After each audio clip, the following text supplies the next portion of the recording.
Welcome to episode 296 of In Touch with iOS, the show that talks about iPhone, iPad, Apple Watch, Apple TV, and related technologies. I'm your host, Dave Ginsburg, and my guest this week is Mr. Mike Potter. How you doing, Mike? So glad you're here. How you doing? I'm doing great, Dave, and I'm counting down to episode 300 of In Touch with iOS. We're getting really close. We are 4 away from that. It's going to be epic. It's going to be epic. Also, epic is Jeff Gamet. How you doing, Jeff?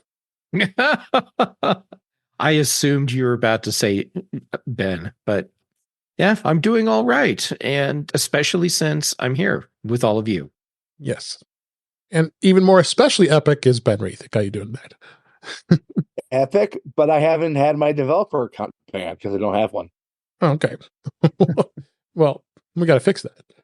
So great to have everybody here this week. And my gosh, there was a lot of updates this week from Apple. We're going to be definitely digging into those, including iOS 17.4 was released out to the wild. All kinds of other news and yeah, we just might as well just jump right into this here because it's just a lot to talk about here.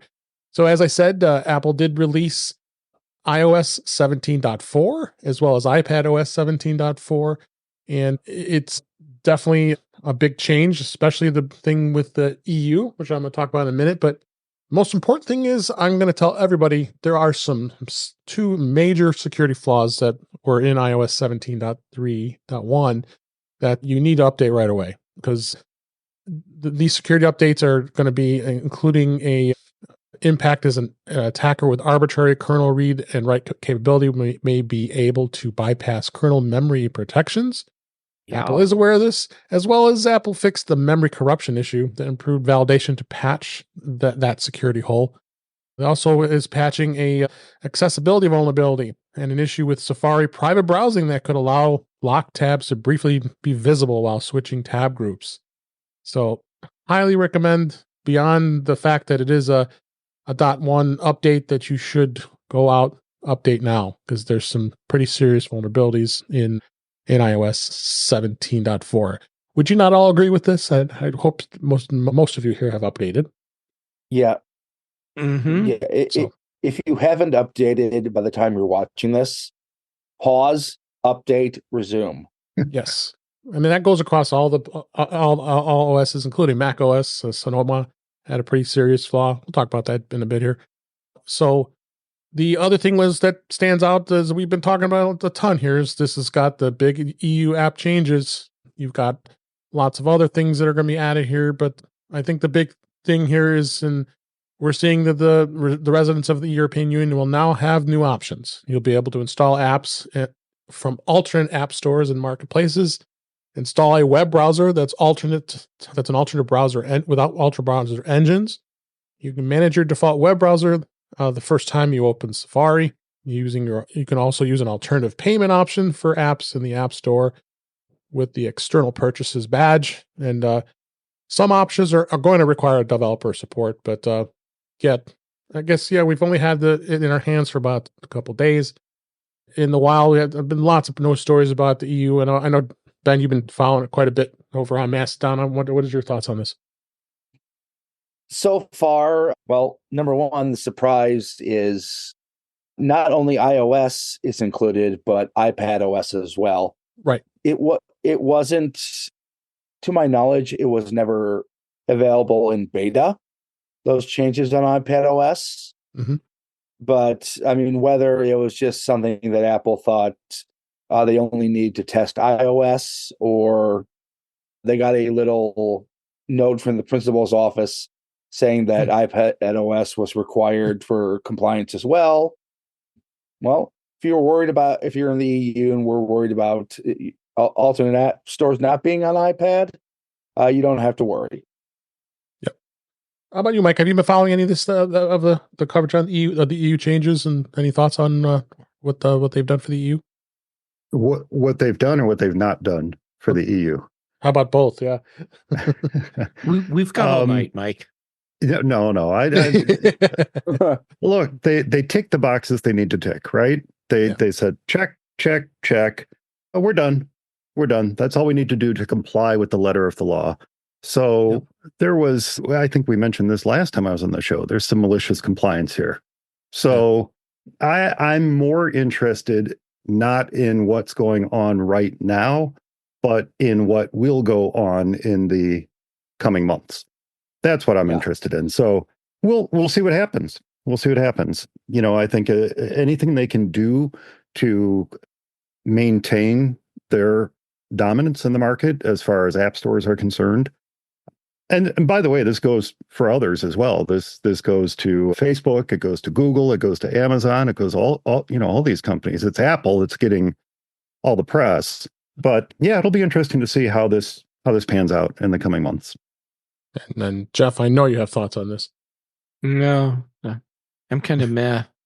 No, the whole thing with iPad OS being included, I don't get why people were surprised, even though it wasn't included in the beta testing. Of course, it was going to be included in the official release because it's part of the same App Store structure. Right. So, yeah. And here's my hypothesis. Apple did not include it in testing because it's literally the same code base. Yeah. And so they didn't need to do that. And leaving it off until they absolutely had to include it was probably Apple hedging their bets. Like if they're going to be able to convince the EU to let them do something else or not actually follow through with this, then the only place people would have seen this from a news standpoint is it was going to be on the iPhone and now it's not. And so it would have been a lower news thing because it didn't include as many devices. Yeah, no, I would tend to agree with that. So it's definitely something to keep an eye on, see what's going to happen here. So, number of the other changes that occurred, and we've been talking a lot about this. I'm going to have a bit of a segment just to talk about the podcast app. I am like blown away with the podcast app and what they've done with transcripts. So we're going to put a little more coverage on that just a minute here. But we've talked about all the EU stuff, and it's not affecting us in the United States. But the folks that are listening in the EU, I hope you can take advantage of some of the things that you can get access to. Obviously, we can't. So number of things that stand out here. One thing is messaging with Siri.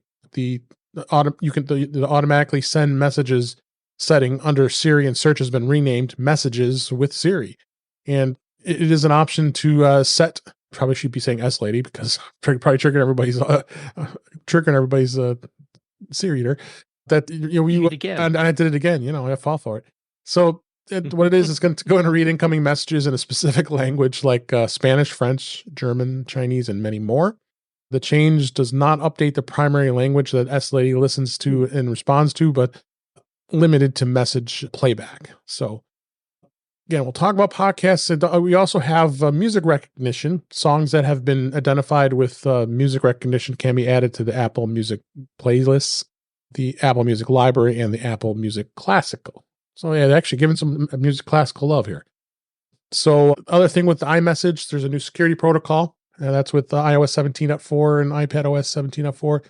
It's new state-of-the-art post-quantum cryptograph protocol. We've talked about this PQ3.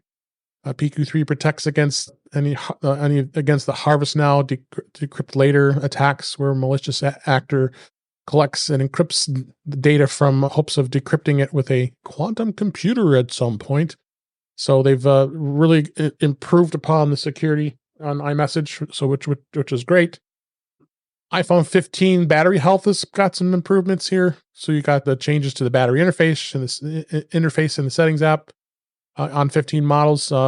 These devices now will show battery health with a readout such as normal for a quick at glance way to see the status of the iPhone's battery. Tapping into the battery health readout shows the battery cycle count, manufacture date, and the first use will be listed. So they're giving some pretty good details with the battery now, because we've talked about I think we talked about last week about battery life and battery health. That this is super important. That they're being more reactive of giving them information on the battery, which is great. Stolen device protection was a huge thing they released. That was in 17.3, now in 17.4. The the stolen device protection section of the settings app, there's now an option to require security delay always or only when away from familiar locations, because I think that was a big problem that you'd get locked out and because it was almost like immediate. But we're very happy that that this has been implemented, especially all the press there was, and we talked about it on previous shows about a lot of social engineering here, being able to steal your phone very easily. So a number of things here. The stopwatch live activity is now going to be, it's adding a live activity function for the stopwatch. And when you activate it through the clock app, it's now going to show it up in the dynamic island in the lock screen, which I really like. That's really great. So bunch of other things. There's a clock widget now, which they've added. The Apple Cash card now has virtual card numbers. I don't use a lot of the Apple Cash card, but that's helpful with that too. You're going to have now real-time Apple Card, Apple Savings, and Apple Cash Budget app integration, which is going to give the third-party budget apps real-time information for all those I just mentioned. Hand gesture reactions are now going to be in video apps. So now there's a new API for developers that can actually be used to turn off hand gestures and reactions in video calls, because people were getting kind of annoying when you don't. I'm not even going to do it because mine might go off. Put your thumbs up or a heart or whatever, and like this. And when Jeff gets it, maybe it'll work and maybe it won't. It's not. Oh, there's the heart. There we got some hearts from Jeff. So the Hey S Lady is the option to say that instead of S Lady is now available for French, German, and Spanish. And a big thing is I will hold this back to is CarPlay. There's been a bunch of updates in CarPlay, including the instrument cluster version. That's going to be some of the new cars in this year. So that there's quite a bit of stuff. Anything stand out with you guys with what I've talked about so far with 17.4? I know we've had only a few days of using the 17.4, other than I know Ben having it in beta. But where are you at with this on some of these things, Ben? Definitely podcast transcripts. Okay. This is number one, going to make it better, especially for listeners with hearing impairments. It also has the potential to make it a bit cheaper for podcasters. Yep. We'll hit that we'll hit that just a minute here, because there's quite a bit. I know we all want to talk about, being a number of us are podcasters here. So why not let me talk a little more about the Apple Cash Card, and where the way you actually could find the Cash Card number. Apple is giving you a different way to spend your balance if you don't have if Apple Pay isn't available, and you can set up a virtual card number only by going into easily accessing this number in the Safari autofill and being able to use it to shop online where Apple Pay isn't available. So some people are using the Cash Card, so they do give you some options here, and it allows you to go right into the settings here and be able to get to it very easily. And let's just talk a little bit about CarPlay. And CarPlay, again, they're going to have the new instrument cluster experience for CarPlay. These, of course, are going to be cars that are being released in 2024. We've been anxiously waiting for this for a while, and no telling when those are going to be coming out. They say sometime in 2024. So they will have Apple Maps will present a nice new instrument cluster experience with the maneuvers and where to turn and all that. So you're going to see a much better experience to what most of us are used to on the small screens, but I think most of us still have the small screens when it comes to CarPlay. So it's definitely going to be an interesting way of thinking here. So yeah, there's a lot. There really is a lot of stuff that is out there. Obviously, we'll cover it as the next weeks come up here we find more things that we would have been looking close at. But yeah, I've been stalling here with let's talk about Apple Podcasts. I'm just absolutely just blown away of what Apple has done with this. I listened to this show. I wanted to see how this show was playing, and I'm telling you, it picks up the words flawlessly. Every single word that was said by all of us on the panel, myself, and I think I was looking at checking other podcasts too. And all right, let's give it a test right now. Liggity doo bop, biddly bee bee boo. All right. We'll check to see if that works if you're listening to this show. So So I got a couple links in the show notes. One link I did put in here is this is actually an Apple site for podcasters called Apple Podcasts for Creators, and it kind of gives you a little bit of an insight of how it's actually working. And I'll just kind of read this narrative real quick here. It says, with transcripts, your audience can read the full text of an episode, search the episode for a specific word or phrase, tap the text to play from that point in the episode. As the episode plays, each word is highlighted, making it easy to follow along. Transcripts can also be accessed from the episode details page. Touch and hold a podcast episode can reveal an option to view that transcript. I mean, I can go on, but I don't know of any other podcast app that's doing that. I mean, I'm a big Pocket Casts fan. I've been using that for a while. Is this something that could these other podcatchers be catching up? What do you think, Mike, on this? Well, that was my question. I don't use Apple Podcasts. I don't think this is going to get me to switch to it. But as Ben pointed out, it's a fantastic feature, and there's so many accessibility positives to doing this. Now, we all knew that this was coming because we all have received the emails from Apple telling us for at least 2 months now that this was coming. This is fantastic. Now, what I wasn't clear on, though, is this information being embedded in the show before it gets sent out so that no matter what podcatcher someone is using, they're going to get the transcript? Or is it, somewhat of a live transcription that's happening as you're listening to the show on Apple Podcasts? That's what I don't know the answer to. Yeah.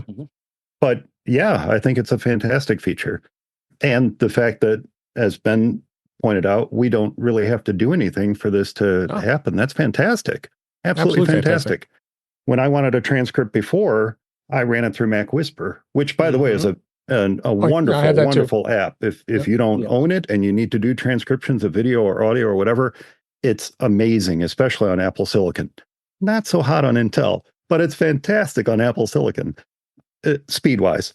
But that's what I would run it through when I needed a transcript, and it does a really, really good job, just as you pointed out, Dave, picking up every word.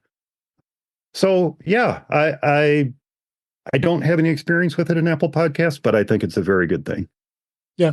I just hit a couple of your points before we move to others here. You can provide your own transcripts. So like if you did Mac Whisper, you could put that as part of the RSS feed transcript tag. And you also can download and edit the transcripts. They're available to download in the Apple Podcasts Connect. So you can make changes to this transcript if something wasn't right. And you're also able to check to see if your hosting provider is supporting transcripts, which I would hope they are. I'm using Libsyn, so I don't think any you are too. I think Mike as well. So so no problem there. So, and you can also go there. It goes through all kinds of steps here. I know this is probably a little too more inside baseball here when it comes to podcasting, but I'm just ecstatic. I mean, I was just really pleasantly surprised how this worked. I got to bring you in here, Jeff. What have you had any chance to look at this, and what are your thoughts? I looked at it just a little bit, and without having all the details, the under the hood details, I'm questioning if this will be just available for free, if you will, to third-party podcast apps, because Apple is doing the transcription thing, which means they are using some sort of AI system, probably in-house, to manage this. So are they going to give that for free to all podcasters? Because that's a lot of intense processing there. And I'm sorry, I said for all podcasters, for all podcast apps.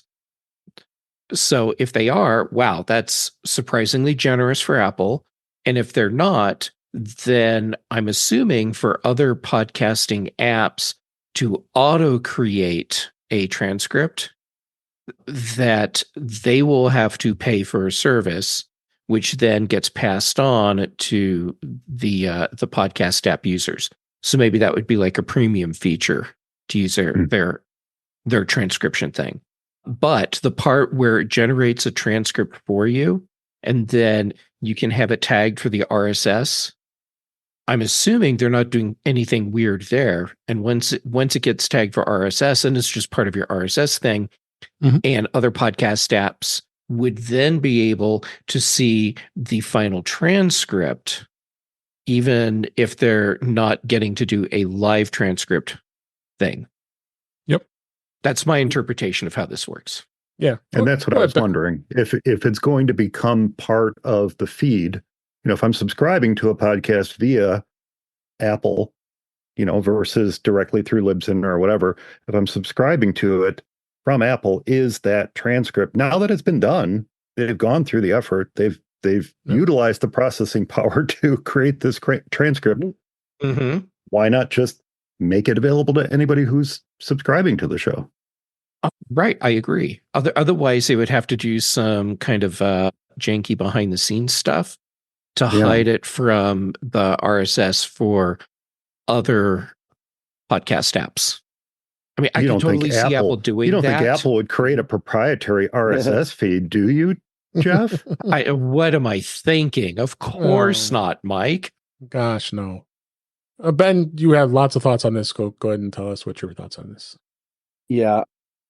Besides the benefits to both podcasters and users, it's a reminder that Apple has been an AI company for the better part of a decade, to the point where it's even built into their chips.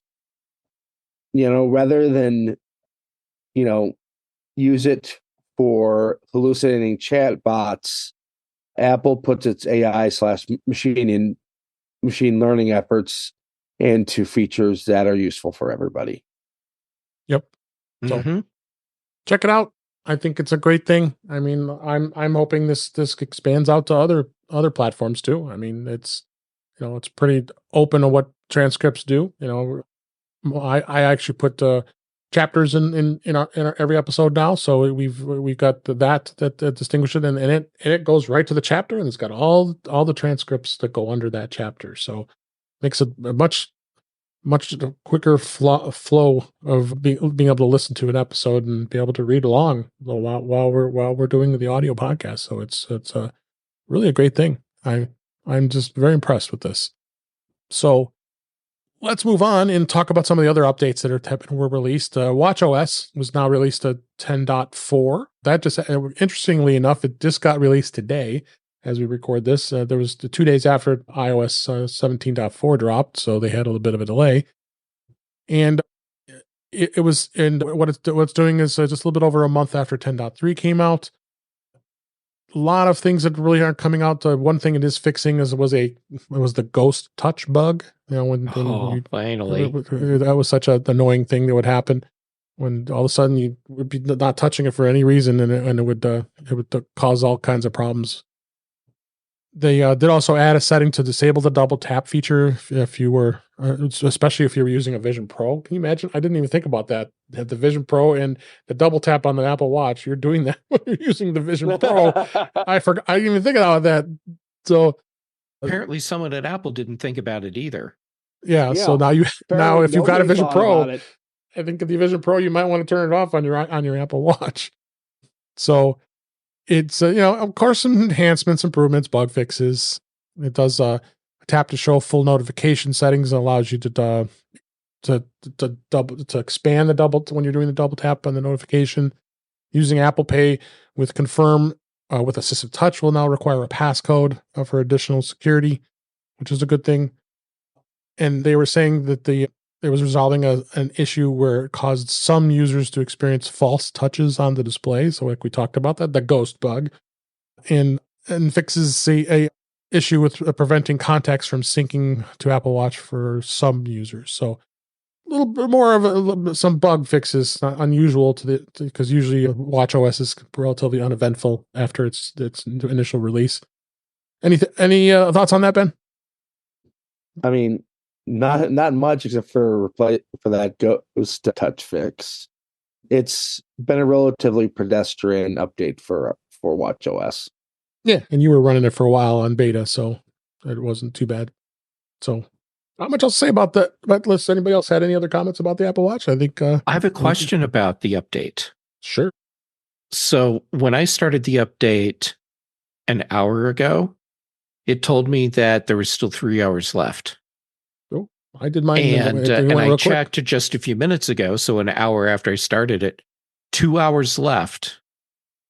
So, holy crap. A 3-hour update? Is it just me, or is this like these stupid long updates? I just did mine an hour ago, and I put it out on the charger, and I downloaded it at a time on the app on the iPhone before I threw it on the charger to update, and I don't think it took more than about 20 minutes, 15, 20 minutes tops. Okay, just me. Yeah, all I have to say, Jeff, is Apple Watch updates are the worst. They're absolutely the worst. The whole process you have to go through to get the stupid watch updated it's awful. And every time there's a release, I'm like, you know what? I'm not even going to bother. Not even going to bother. It'll eventually update itself, and then I don't have to worry about it. But when I deliberately try to update the watch, forget it. It never works. Never works. Drives me crazy. Start a support group. Yes, for sure. So another support group. There's so many of them out there. Speaking of support groups, HomePod. 17.4. 17.4 was released. I have not made sure that installed yet. I'm sure it hasn't done it. It's automated update just yet. This has a update with a music preference update, and it's the new software 17.4, and the update comes over a month after the last HomePod release. And they do say that S-Lady is able to learn what a user's preferences, preferred media services, eliminating the need to set a third-party app as the default, which includes the app name when asking to play something with S-Lady. The update also enables S-Lady to learn your preferred, so you don't have to even think about it anymore, which is great. Apple did remove the home app option that lets users to set a default media service as a result. So they made some changes there. So it seems like there's a lot of third-party changes and S-Lady changes, and not much else to improve its connectivity, right, Jeff? Yep. I haven't had a chance to really put this update through its paces yet, because I installed it just a little while ago today. Yeah, same here. And actually, didn't it just come out today anyhow? It did. Yeah. Yeah. WatchOS, tvOS, and HomePod OS all came out today. And macOS. And macOS. And macOS, which I'll be doing that one later tonight. You can bet, though, that I'm going to be doing very specific commands to my HomePod to see how it responds. There's one thing I would love for it to actually do correctly now. There's a lot of things, but here's one. When I say, "Hey, S-Lady, I don't like this song," and it responds back and says, "Okay, I'll let iTunes or music or whatever know that you don't like this song." And then a little while later, that passive aggressive little butt plays the song. I wanted to stop doing that. Yeah. Yeah, for me, it's usually, "Hey, S-Lady, turn lights." I'll play a track of music in a genre you do not listen to. Yeah. Or it'll say, "I can show you that on your iPhone." Or, and nothing happens. Yeah. Yep. Agreed. Do you have anything, Mike? Oh, one thing. So you forgot to mention the rumor that in iOS 18, that Apple is going to add the ability to listen for S-Lady specifically. So there's that. Rumors. We don't deal with rumors. Then it must be a fact. Yeah. And two, or B, Phoenix. Nobody mentioned the Phoenix. I am so excited that there is finally a Phoenix emoji. Oh, yes. Right. Oh, I did. I did. Forgot about we did that. talk about emojis. I did. I failed to mention that. Yes, there are No moose that I'm aware of. No moose, but a phoenix. So, there's that. Yeah. I was wondering, because we're about 40 years away from first contact. Oh wow, we are. We are. Man, we better get that eugenics war happening pretty fast. No. Yeah, that's right. Yeah, no, that was not a good war. That will not be a good war. No. tvOS 17.4 was released today as well as we record. And as always, nothing eventful there. It's just a bunch of bug fixes and improvements. That's all they really say. So make sure you go get that updated as well. Vision Pro at the 1.1. I still got to get used to talking about Vision Pro now with all the updates coming. This was released today as well. So there was a big jump today that released a lot of these updates here. So it is installed by going into the Settings app and to the Vision Pro and selecting your general section, and you can go through software updates. It's very, very similar that you do on other devices. The virtual keyboard has been updated to address bugs that was making the cursor positioning more accurate. And there's also bug fixes with the Mac virtual display. Well, that's good because, we like, and I still have to do my demo. Ben hasn't done. Have you done a demo on Visual Pro, Mike? No, I have not. Someone else asked me that yesterday too, and I have not. Oh. I did, however, get to experience a virtual reality room in the mid to early 90s at a university in Chicago. I knew somebody who worked there, and I got the opportunity to go through that VR lab, which was quite cool for the time. Yeah. And it's interesting how far we've come, and yet how far we have not come in that time. It's yeah. Yep. But no, I have not. Yeah. That's the short answer. I need to do that. I'm hoping to do it this weekend. Even if you don't plan on getting a Vision Pro, it's worth it just so you can see where Apple is headed with their computer technology. Yep. Yeah. So they did do some other updates and improvements with Vision Pro. The Persona was probably one of the biggest ones. That was they've added the Persona beta and EyeSight. It adds an option to enroll your Persona hands-free, improves hair and makeup appearance. That was a need because I remember the first ones were pretty bad. Improves neck and mouth representation. Okay, that's important too, and improves rendering of the eyes for EyeSight. So I guess they're doing some improvements here. So if you got the Vision Pro, go out and get your updates for that because they are out there now. So finally, I was going to talk a little bit about Mac OS. Sonoma 14.4 was released here. This is another update. This is the fourth major update to Sonoma. And some of the things that were added as well. There's emojis like you talked about, the Phoenix. There's the mushroom, the time, broken chain, shaking heads. Emojis are now in there. 18 people and body emoji support facing the opposite directions. Okay, a direction. And they had some bugs fixes as well. There were some pretty serious bugs in Mac OS as well, so that you need to make sure that you're getting this update put through here right away because it was pretty bad. So everybody here upgrade. Oh yeah, you said Jeff that you're going to be doing that later tonight. Mm-hmm. But everybody else got theirs updated? Mm-hmm. Not yet. But to put a little exclamation point on what you just said, Dave, not only are there over 50 vulnerabilities fixed in this patch for Mac OS, but 2 of them are actually exploited right now. So it's super important to get this update installed. Yeah. I did not see if there were point releases for the previous versions of Mac OS. Did you happen to notice if there was one for Ventura? Well, the last one was 14.3.1 update that came out.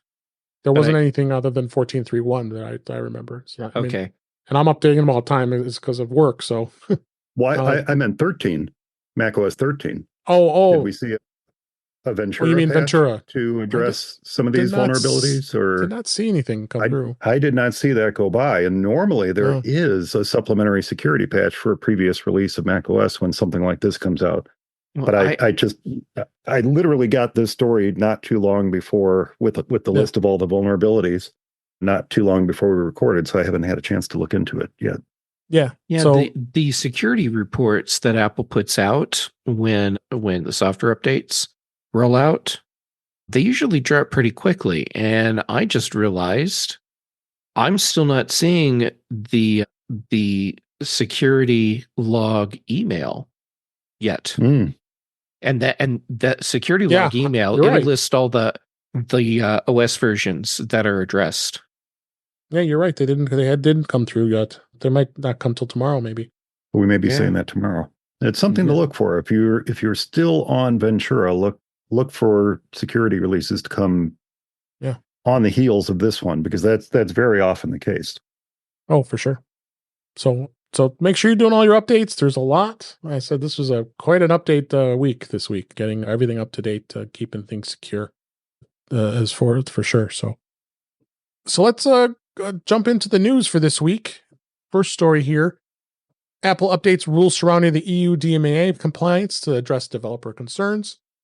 This was developers in the EU are now going to have approved ability to sign up for their updated terms. A one-time exit clause and new eligibility criteria should address many of their concerns. One-time exit clause? It says, yes, it says like, one-time exit clause. Like you pull out and that's it forever? You're done. Seems that's what it says here. So okay. Well, just wanted to make sure. Yeah. And right. Also says here finally that Apple has made it easier for developers to create alternative app marketplaces by not requiring a standby letter of credit under certain circumstances. So there's a lot of moving parts here with developers, especially in the EU. What do you think on this, Mike? There's a lot going on here. Well, I'll be honest, I haven't been following this super closely, but it does seem to me as if the moving parts are there on purpose. Yeah. There's a reason they're making it as complicated as they are. And like I said earlier, I think we just have to wait and see how this actually works itself out. Is the EU actually going to enforce these laws that they put into place, or are they going to say, "Oh, well, okay, they're getting close enough, so that's good enough"? I don't know. We'll have to see. Yeah. Oh yeah, for sure. What do you think, Ben, on this? I know you've been pretty active talking about this. Yeah, right now it's kind of, as Mike indicated, a moving target. I think Apple and quite frankly, the other companies are trying to figure out how much they can get away with and not get fined tens of billions of dollars. Mm-hmm. I think, honestly, we're probably going to get a more permanent set of rules around WWDC. Yeah, makes sense. Anything to add, Jeff? Yeah, the whole thing with this is a moving target, and Apple and all the other companies that are impacted by this are figuring out what's the bare minimum that they can do to be in compliance, and what can they do to fit within those guidelines and make this deal as sour as possible for developers. Yep. Yeah. And while we're sitting here looking at this and saying, wow, Apple's doing a lot to make this complicated, that's the point. Apple's going to deal with a lot of complications of their own, because the EU is just the first to do this. Other countries will follow, and potentially here in the United States, we could get a mishmash of states doing their own thing. Oh yeah. And Apple will maliciously comply with these, and it's going to be super complicated before too long to know what you can do with your iOS device depending on your location. Yeah. No, I agree. All right, next story here. Apple has changed the trade-in values for iPhones, iPads, and Apple Watches. They even did Macs, but it's just this one article doesn't mention it. This was yesterday as we record here. They have adjusted the estimated trade-in values for the select models, and the changes are reflected on the website. So there were some slight increases in some of the models, like 14 Pro Max. You can trade it in for $630 versus $620. Even go down to lower watches. They added $10 on the Apple's Watch Series 4. You can get that about that much. Still can get it dropped a little for the Series 7 on that, but the Ultra, the Watch Ultra, the first model is $355, and the standard iPad is $250. So you get a whopping $90 for the iPhone SE 2.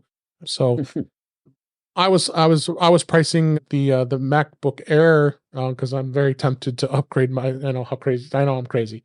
I have the M2 MacBook Air from last year, and they're still giving me $670 to trade it in. And it's the base model, 8 gig with the 256 solid state. So, which isn't bad if you can think about it for a year. And how much did you pay for that one new? I paid $800, $850, something like that. Yeah. Okay. Yeah. So that's actually surprisingly good. Yeah. And I mean, comparing that as far as the performance of the M3, I mean, there's a huge, looking at some of the benchmarks, yeah, it's not a huge jump, but, it is an M3 and, I got a new one and it is a spare model that I have. So, we're very passionate about that. Daddy needs a new M3. He does. What do you think, Ben? These prices have me wondering whether a 15-inch M3 Air or a refurbished base M3 Pro 14-inch might be in my future. Yeah. Because I can get a pretty good trade-in on my M1 Pro. Oh, I agree. How about you, Jeff? I would like to have been sitting in on the meeting when Apple was talking with the company that handles the trade-in process for them, when they were saying, we need you to sweeten the pot. And the company is like, this is the best we can do. And Apple leans in and says, see, I don't think you understood what I just said. I said, we need to sweeten this pot. Oh my gosh, Jeff. Lastly, what about you, Mike? What do you think on this? You know what? You mentioned you've got an M2 and you're looking at the M3. Oh my gosh, the M2 is still good. An amazing machine. And for Apple to make that the entry-level MacBook Air for $999.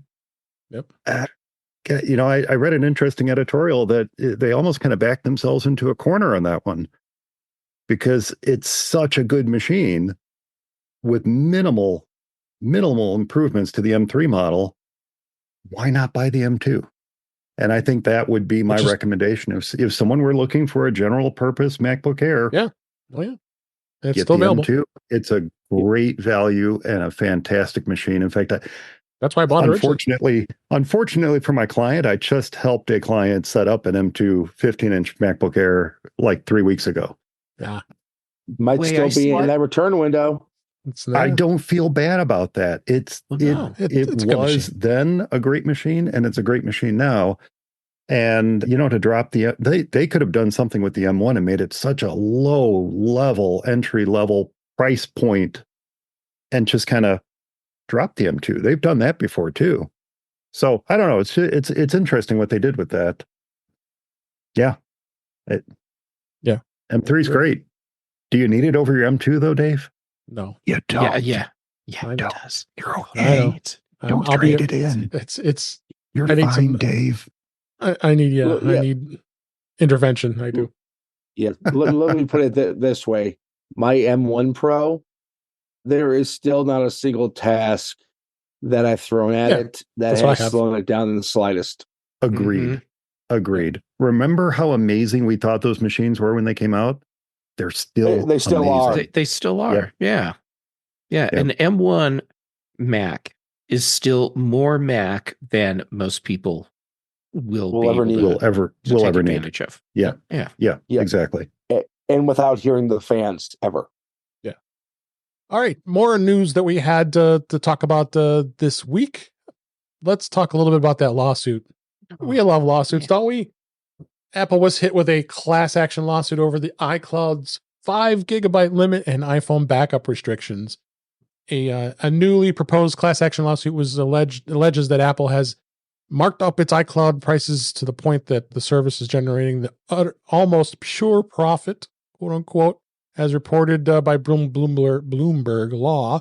The plaintiffs are accused of rigging and the competitive playing field by only allowing iCloud to manage device backups and other storage needs.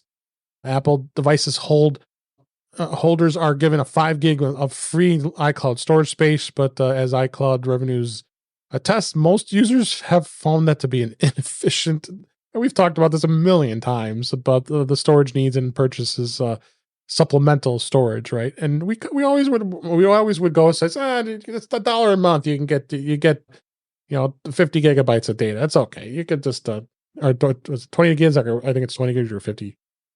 But I see the point of this. I mean, you get sick of these class action lawsuits, and I think this is something that, I think we have a bit of a debate on this. What do you think, Jeff? Actually, I think this lawsuit is total steaming pile of crap. This is seriously, I think this is attorneys chasing a check, and they think that they're going to be able to get a settlement out of Apple, and then they win.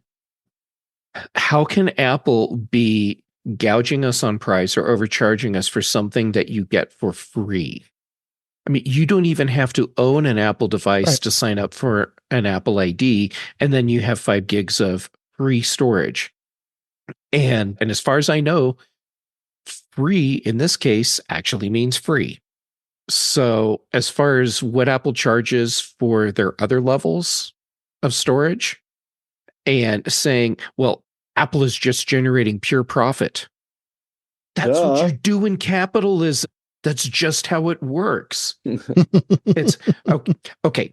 When you go to Barnes and Noble and you sign up for their rewards club thing, and I don't even remember how much it costs. It's, I don't know, what is it, like $50 a year or something? That is pure profit. Mm-hmm.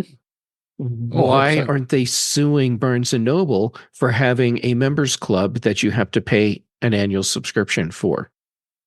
There's 20 or 30 million iPhone users out there. Exactly.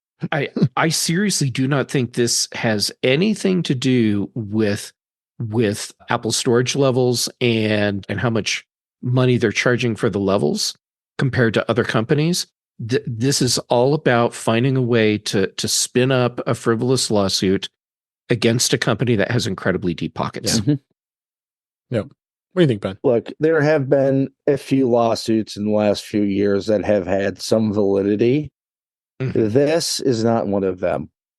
It's, I don't know how much more that I can say that Jeff already hasn't. But, I mean, they're giving people free storage. Is it enough? No. Can you buy more storage at very reasonable rates? Yes, you can. I mean, you can get 2 gigabytes for $10 or 2 gigabytes, 2 terabytes for $10. Wait, 2 terabytes? No, it's more than that. Yeah, it's $9.99 is 2 terabytes. But it's honestly a month. Oh, a month. I'm sorry. Yes. Honestly, for what I do, it's just cost of doing business. Yeah. No, I agree. And I see some of the other validity to it of the fact of the matter is you have no control of your backup other than using a third-party app like we've always talked about, like iMazing. So, I mean, there's your option right there. If everybody's complaining about the backup of iCloud, then, Apple widely accepts iMazing for another method of backing things up. Without and iMazing. being able to locally. Yeah, using the Finder on a Mac, or you can also do it on a Windows machine too if you so dare. That you could do it that way. The only other thing we want to compare it to is other cloud storage services. I give an example like OneDrive, Microsoft OneDrive. You only get 5 gigabytes of free data with OneDrive, so you have to pay for that service. And now, granted, I think OneDrive is a little more economical. I think you can get a 1 terabyte, and I don't think you pay more than $2 or $3 a month. I'd have to look up off the top of my head. I'm just giving that. It's not terribly expensive for that. The drawback to any of these services is the fact that even on a Mac, if iCloud's running, most of these services cannot back it up automatically. Like especially if you're doing it on a Mac, they have OneDrive has what's called folder redirection, giving you the option to be able to back up your documents, your desktop and pictures, all that stuff automatically, as opposed to letting iCloud do it. Well, when iCloud's running, OneDrive can't to do that automated backup. You look at Dropbox. Dropbox only gives you 2 gigabytes of free data. So it's even worse. So at least Google's a little more generous with Google Drive. You get 15 gigabytes. And so again, you don't have the automation. That's the whole key of this here. Is it is automated when it comes to iCloud. I can see both sides of this coin. You're going to have people who are not as, we're obviously all Apple fanboys here and girls that yeah, we don't care because iCloud's fine and we're happy with it. But then you got the other side of that coin, people who are not Apple fans. Okay, and I can see where a lot of this lawsuit is kind of probably generated. They use iPhones because they like them and they think it's a better iPhone device than an Android in some cases. But then they have no control of where the cloud is, because we all hear it all the time. You complain that I don't want to have to pay for cloud storage. 5 gigabytes is never enough, because you'll eat up 5 gigabytes alone, and all the messages that you get with all the attachments you get all the time. Not even counting photos. I mean, but again, more frivolous lawsuits. I mean, I don't know if they're going to prevail in this lawsuit against Apple. I'll be surprised if this even makes it to a trial. Yeah. But sure, if you're doing photos, you're going to need more storage. And yes, messages, you can chew through 5 gigs of storage pretty quickly there. That said, for what Apple is offering you with the 5 gig, it's more than enough to handle what they intend it for, which is basic data synchronization for contacts and calendars, just keychain, that basic stuff. It's way more than enough. Excuse me. And a lot of people, even with messages, they'll never max out 5 gig with that. And I'm just having a really hard time trying to find a way to spin this as a legit complaint. Yeah, like I said, a lot of frivolous lawsuits out there. Our friend Chuck Turner always loves the lawsuits, when we talk about lawsuits and the rumors. He is, and the rumors. Those are his 2 favorite topics every time we talk. So we'll see what happens. I guess that's really the bottom line to this. So this story was interesting. Over 200 Apple Watches were recovered in my home turf here, Illinois, and lakes by metal detectorists and diver. Professional, he's called himself a metal detectorist. I haven't even heard that before.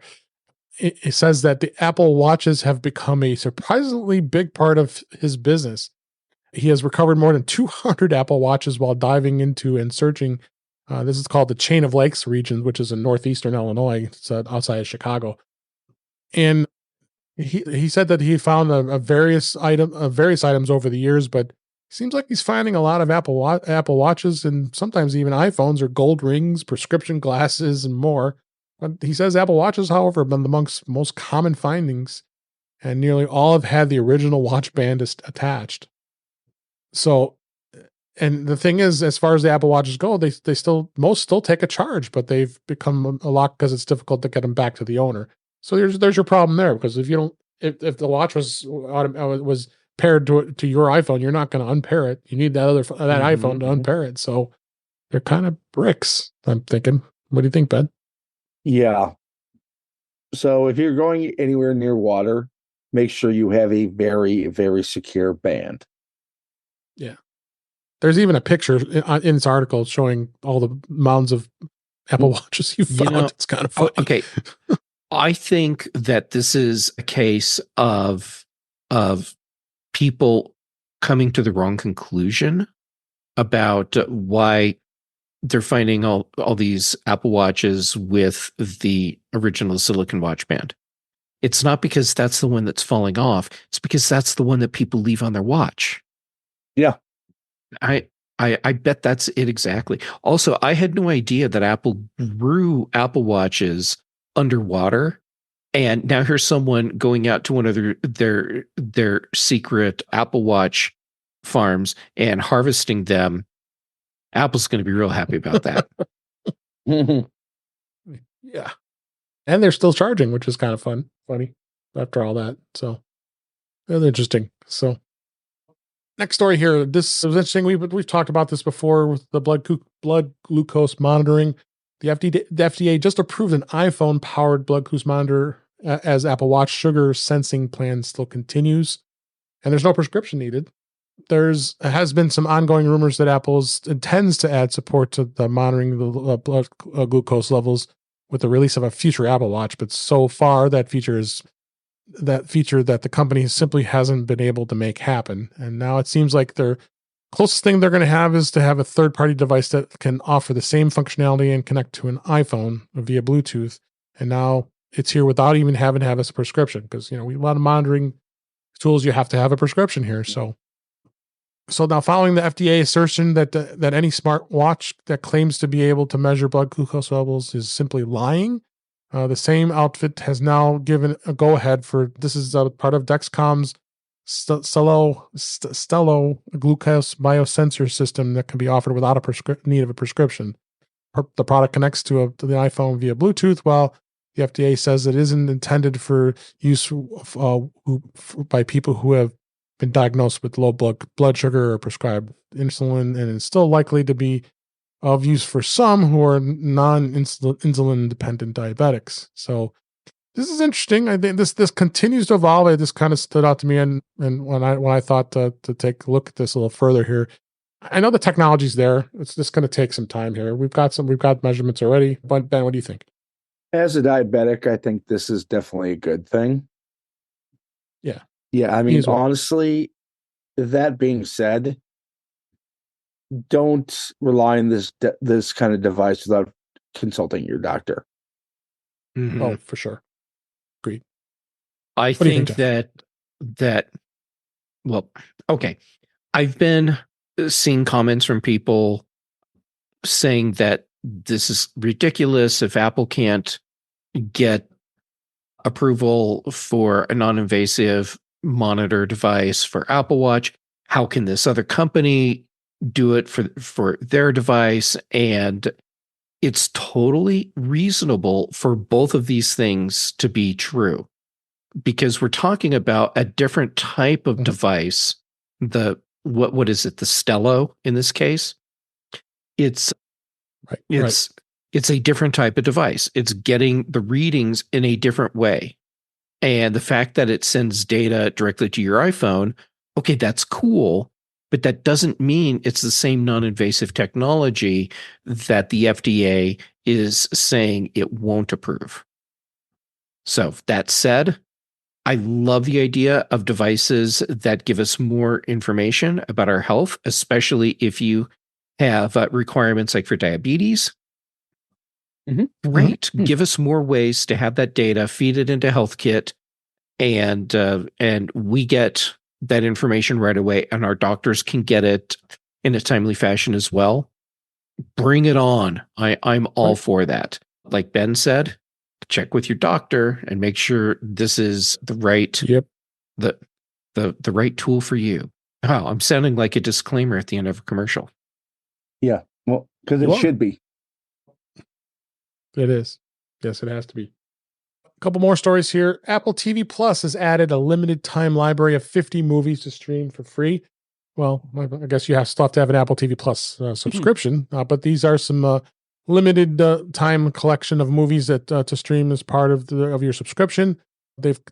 Apple has done occasionally in the past to coincide with the themed release of new originals, but this is by far the biggest drop, and it's only available to folks in the US. Includes big titles like The Wolf of Wall Street, Saving Private Ryan, Mad Max Fury, but it also has Star Trek Beyond.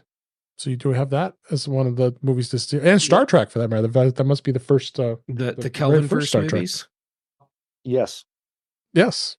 So there's quite a list of movies here. Argo, that was a good movie. Oh, Ferris Bueller's Day Off. I got to go back and watch that. I love that movie. And that's here in Chicago. Yeah. Bueller. So nice little list of movies here. What do you think, I love Jeff? that this is something that Apple is doing. Apple is not offering the same kind of streaming content service that Netflix or Amazon Prime are offering. Yep. But this is a great way for Apple to offer more value to Apple TV Plus subscribers. And it totally makes sense because in many cases, like you mentioned, they're getting movies that tie into other properties that they offer. So there you go. If you're already paying for Apple TV Plus, you have some free movies you can watch. You do. How about you, Ben? Well, I mean, The Prestige and Catch Me If You Can are two of my favorites, two of the best movies I've ever seen. And there's literally nothing here that isn't quality. So just go on a Netflix binge on Apple TV Plus. There you go. There you go. There you go. And lastly, let's talk a little bit about photo editor Luminar. It's arrived on the iPad and Vision Pro. This is the team that's behind the popular Mac photo editor Luminar Neo. It's now unveiled its first iPad app. Just like the Mac version, Luminar for iPad offers a number of features to help edit any image. One of the highlights of the editor is 4 AI-powered tools: Enhanced AI, Skya AI, Structure AI, and Relight AI. With those, you can do a number of tasks like replacing skies, unlocking details, and even realigning a photo with a single click. So they've got some really nifty features in here. And this is nice to see. This is also available for the Vision Pro. So I'd be interested to see how you do photo editing on a Vision Pro by using this too. So what do you think, Jeff? This is a good, I always thought this was a pretty cool app. It's not one that I use regularly, but that doesn't mean it's not a cool app. Sure. And I love that we're starting to see more apps show up as Vision Pro native. And I've had so many people comment to me that one of the things that they want for Vision Pro is a legit image editing tool. And here you go. Yep. There you go. And Ben, you got the last word on this. It's Luminar is not an app I'm familiar with. I am a Photomator guy, but I am downloading it now as we speak, since it's free to download from the App Store. Yeah, 7-day trial. It is $4.99 a month. I think it's $29.99 a year if you want it. It's a subscription-based app.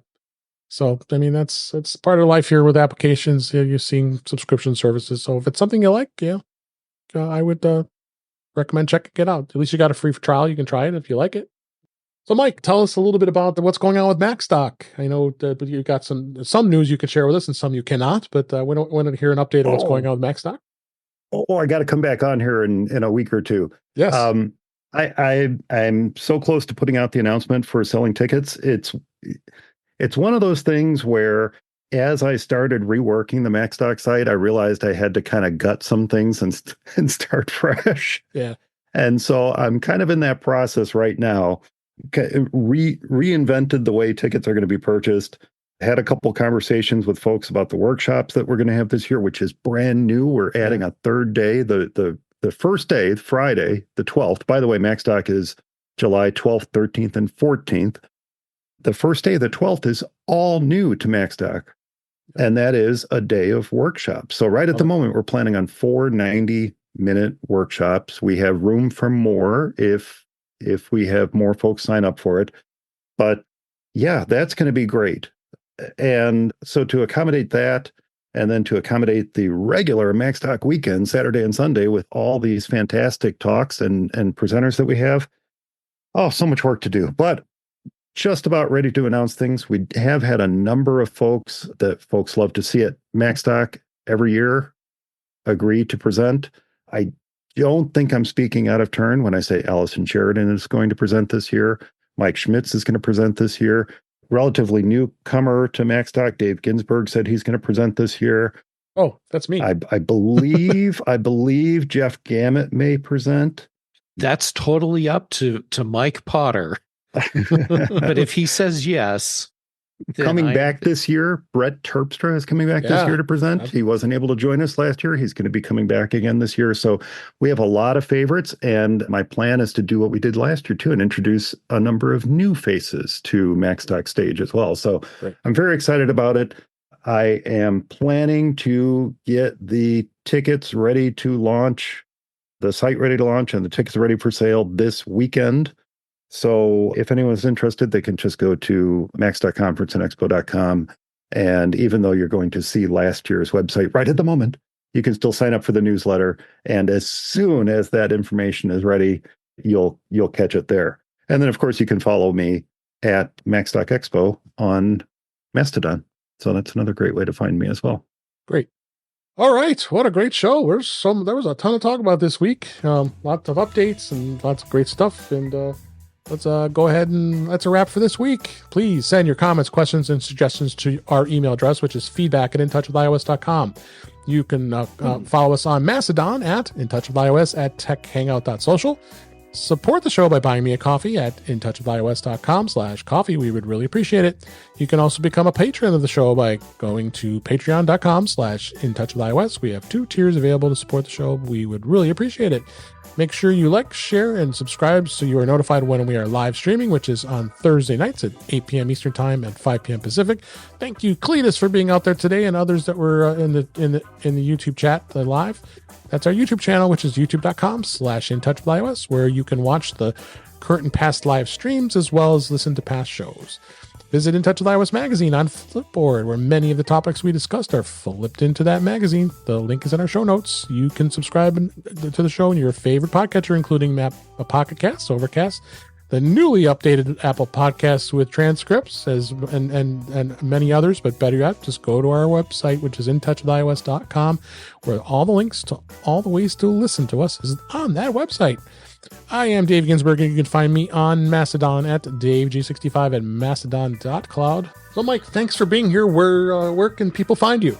Thank you so much for having me, Dave. I'm sorry I had to cut out early, but if anyone is looking for me, they can find me at formaceyesonly.com and, of course, max.conferenceandexpo.com. And then if you are looking for me on the socials, you're going to find me on Mastodon. The server is tooting.ninja. So it's tooting.ninja / at max.expo or at formaceyesonly. Thanks, Dave. I appreciate it. Thanks for being here, Mike. We appreciate it. Chef Gamet, thank you so much for being here. Where can people find you? Hey, thank you so much for letting me hang out with you and with Ben and Mike. It's just awesome. I love it. Where can people find me? How about on social media? Gamet everywhere. I'm posting stuff on Mastodon, Instagram, and Threads. And then for shows, Tuesdays, Chuck Joyner's Mac Voices Live. Then here on Thursdays with you, Dave. And then for the British Tech Network, Thursdays for the Big Show, Fridays for the Mac Show. And also Brian Chaffin and I do the Context Machine. Great. Thank you. Last but certainly not least, Ben Roethig, thank you as always for being here. It's always a pleasure having you here. Where can people find you? Well, Dave, you can find me at social media or on social media at Ben Roethig. You can find my ravings. Yes, my ravings at Roethig.tech. And you can find me on all those places that Jeff just said, except for the Context Machine. Yes, I'm doing it smarter, not harder. Thank you, Ben. Appreciate it. And thank you for listening. We really hope you enjoyed the show. We enjoyed doing it. And we'll talk again soon.